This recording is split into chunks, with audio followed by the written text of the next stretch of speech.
आउज़ुबिल्लाहिमिनश्शैतानिर्रजीम बिस्मिल्लाहिर्रहमानिर्रहीम। अस्सलाम वालेकुम डियर स्टूडेंट्स। प्रीवियस लेक्चर में हम लोगों ने आपकी ग्रामर में से कुछ डेफिनेशंस को कवर किया था, वो सेंटेंसेस की डेफिनेशन थी। आज हम डेफिनेशंस को कवर करें, वो नाउन की हमारे पास। आपने नाउन तो पढ़ा होगा। नाउन क्या होता है? नाउन एक किसी भी चीज़ का, जगह का, या फिर किसी भी पर्सन, प्लेस और थिंग का नाम होता है। दुनिया में कोई भी चीज़ है, उसको हम क्या बोलते हैं? उसको नाउन बोलते हैं। आज हम क्या करेंगे? हम नाउन की काइंड्स को पढ़ेंगे। नाउन की फर्दर काइंड्स हैं हमारे पास, उनको पढ़ेंगे। मेरे पास यहाँ पर 5 काइंड्स हैं। और सबसे पहले हमारे पास यहाँ पर है कॉमन नाउन। अब कॉमन नाउन क्या होता है? कॉमन का मतलब क्या होता है? आम चीज। कोई सी भी आम चीज को हम कॉमन बोलते हैं। A common noun is a name any one of a group of person, place, things or ideas and it's not capitalized। अब क्या होता है यहाँ पर हमारे पास एक जो कॉमन नाउन है, कॉमन नाउन यानी कि कोई भी आम चीज, किसी भी आम जगह, चीज या किसी भी आम इंसान का नाम जो है, यानी कि जो एक से ज्यादा इस दुनिया में पाई जाती है, जो आम है, कॉमन है बिल्कुल, उसको हम क्या बोलते हैं? उसको हम कॉमन नाउन बोलते हैं। और इसको हम कैपिटलाइज नहीं करते, यानी कि इसका जो वर्ड्स हैं, स्टार्टिंग का जो फर्स्ट वर्ड होता है, उसको हम स्मॉल लेटर्स के साथ स्टार्ट करते हैं, कैपिटल के साथ स्टार्ट नहीं करते। ठीक है। फिर इसी तरह से मेरे पास सेकंड है प्रॉपर। प्रॉपर का मतलब होता है खास। प्रॉपर नाउन यानी कि एक खास noun. A proper noun names a particular person, place, thing और आइडिया।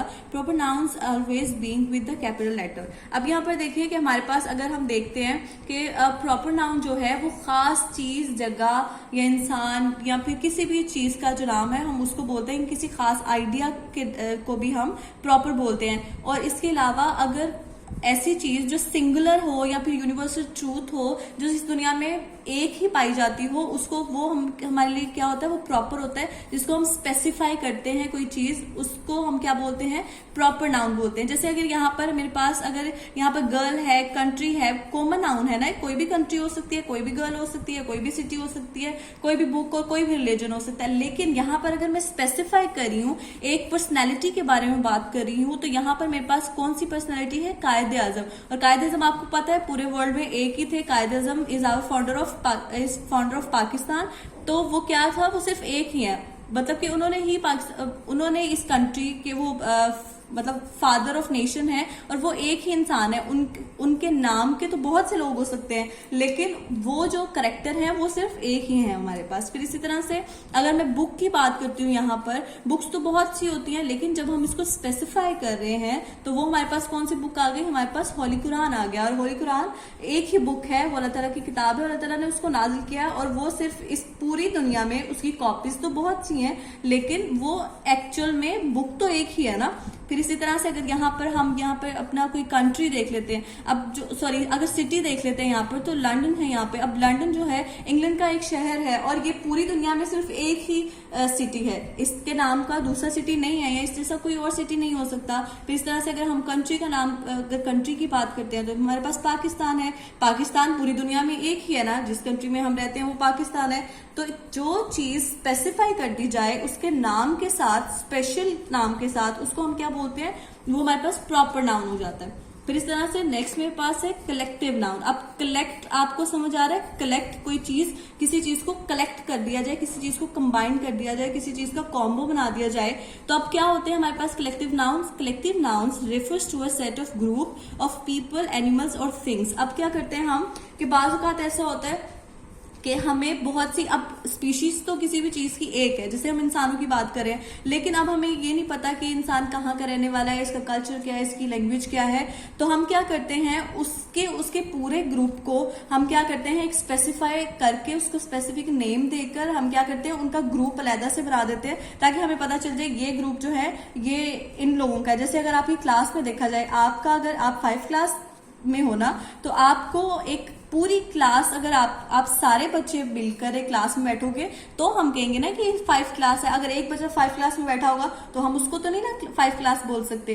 तो नामों को याद रखने की बजाय मुख्तलिफ लोगों के हम क्या कह देते हैं? हम सारे बच्चों का नाम नहीं लेते, हम कहते हैं बस ये 5th क्लास है। तो इसी तरह से अगर हम उन ग्रुप्स को, उन चीजों के ग्रुप्स को, लोगों के ग्रुप्स को और एनिमल्स के ग्रुप को अगर हम एक स्पेसिफाई करके नाम दे दे, तो वो हमारे पास क्या आ जाता है? वो कलेक्टिव नाउन्स होते हैं। जैसे मेरे पास अगर फ्लॉक है, हर्ड है, कॉलोनी है।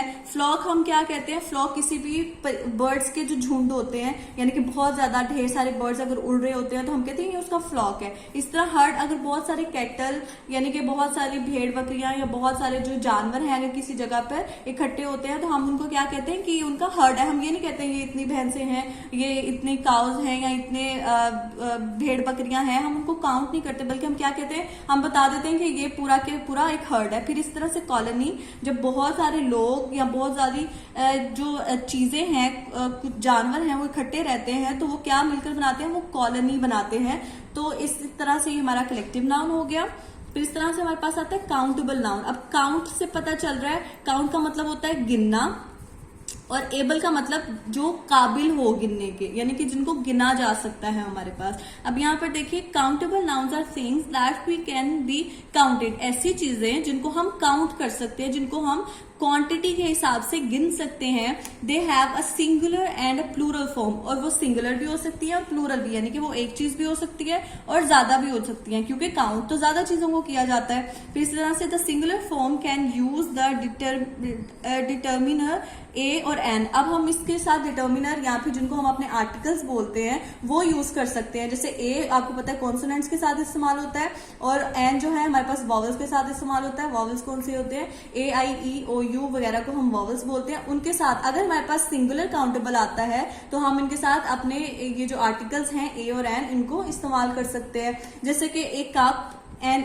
एंट, 2 cows, बाइक एक्सेट्रा। अब हम इन चीजों को गिन सकते हैं ना, कप को भी गिन सकते हैं, अगर एक नहीं भी हो, अगर ज्यादा कप्स हो तो भी गिनी जा सकती हैं। फिर इस तरह से अगर एंड्स का पूरा हमें पता हो कि यहाँ पे कितनी एंड्स हैं, अगर जमीन पे चल रही हो तो हम उनको काउंट कर सकते हैं। अगर काउस ज्यादा होती है हमारे पास, 2 से ज्यादा होती है तो फिर भी हम उनको काउंट कर सकते हैं। अगर बाइक्स बहुत ढेर सारी होती हैं तो भी हम उनको काउंट कर सकते हैं। फिर इसी तरह से हमारे पास फिफ्थ और लास्ट हमारे पास इसकी काइंड है, वो है अनकाउंटेबल नाउन। अब अन का मतलब होता है नहीं या ना, जो चीज काउंट हम उसको नहीं कर सकते। Uncountable nouns are thing that can not be counted. ऐसी चीजें जिनको हम काउंट नहीं कर सकते। They have only singular form when they are indefinite. We many use the word some instead of an article. अब हम क्या करते हैं, यहाँ पे कुछ ऐसी चीजें होती है जिनको हम काउंट नहीं कर सकते, जो क्वांटिटी में आती हैं, क्वांटिटी काउंट हो सकती है, लेकिन हम क्या करते उनको मतलब खुद उस चीज को हम काउंट नहीं कर सकते। और फिर हम क्या करते हैं, इसके साथ हम आर्टिकल यूज नहीं करते हैं। इंडेफिनेट आर्टिकल यूज करने के बजाय हम लोग डेफिनेट आर्टिकल भी यूज कर सकते हैं इसके साथ। डेफिनेट आर्टिकल आपको पता है द होता है, तो हम उसको यूज कर सकते हैं, ए और एन को नहीं इस्तेमाल कर सकते हम। तो अब हमारे पास जैसे फॉर एग्जाम्पल अब वुड है, हम वुड यहाँ पर इससे मुराद जंगल या लकड़ी कुछ भी आप ले ले, हम लकड़ियों को या फिर दरख्तों को काउंट नहीं कर सकते हैं, ठीक है। फिर इस तरह से मिल्क की क्वांटिटी हमें पता हो सकता है ये कितनी क्वांटिटी है, कितने किलोज हैं, ये जो भी है, लेकिन हम खुद से उस मिल्क को काउंट नहीं कर सकते हैं। फिर एयर है, इसी तरह से हवा है, हम ये बता सकते हैं कि कितनी स्पीड से पर माइल कितनी स्पीड से ये हवा चल रही है, लेकिन हम उसके चलने को काउंट नहीं कर सकते। फिर इस तरह से हैप्पीनेस है, जब आप खुश होते हो तो आप ये नहीं काउंट कर सकते कि आप कितने खुश हो, आप किसी मेजरमेंट से उसको तोल नहीं सकते हो, सिर्फ आप ये बताते हो कि हम बहुत खुश हैं, ठीक है। तो ऐसी जो चीजें होती हैं उसको हम जिनको हम जैसे इमोशंस होगी, आपकी फीलिंग्स होगी, आप उनको काउंट नहीं कर सकते, या फिर फ्रेग्रेंस होगी, इस तरह की चीजें जो होती है हम उनको काउंट नहीं कर सकते। तो ये हमारे पास क्या होते हैं, ये अनकाउंटेबल नाउन्स होते हैं। तो मुझे उम्मीद है कि ये जो आपको सारी डेफिनेशंस हैं और ये सारे जो काइंड्स हैं आपको अच्छे से समझ आ गई होंगी। नेक्स्ट लेक्चर के साथ दोबारा मिलेंगे। अल्लाह हाफिज।